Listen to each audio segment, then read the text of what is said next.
तटकरे पण कुठले आहेत त्याच्यामुळे मला त्याच्यावर चर्चा करायची नाही आहे. मूळ प्रश्न आहे, आज महाराष्ट्रामध्ये 75% भागामध्ये दुष्काळाची परिस्थिती निर्माण झालेली आहे. मी कालच मराठवाड्याच्या दौऱ्यातून आलो.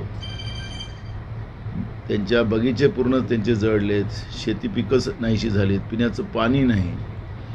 हे संपूर्ण महाराष्ट्रामध्ये आहे. आणि सरकारमध्ये बसलेली लोक हे राजकीय मुद्दे उपस्थित करण्यापेक्षा त्यावेळेस जी काही परिस्थिती होईल ती लोकांना दिसणारच आहे. पण आज शेतकऱ्यांच्या डोळ्यातला अश्रू सत्तेमध्ये बसलेल्या लोकांना का दिसत नाही? गरीब माणसाला 15-15 दिवस, सामान्य माणसाला 15-15 दिवस, महिना पिण्याचं पाणी मिळत नाही, त्याच्यावर का लक्ष नाही? शेतकऱ्यांच्या जनावरांना चारा नाही, त्याची काळजी या सरकारला का नाही? आणि म्हणून अशा दिशाभूल करणाऱ्या ज्या काही वक्तव्य त्याचं काय फार काही महत्त्व द्यावं असं काँग्रेसला वाटत नाही.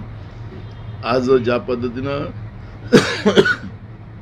या कोरड्या दुष्काळाच्या आणि भीषण पाण्याच्या टंचाईच्या याच्यामध्ये आणि सगळी पिकं जी नाहीशी झाली, ही काळजी काँग्रेस पक्षाला आहे.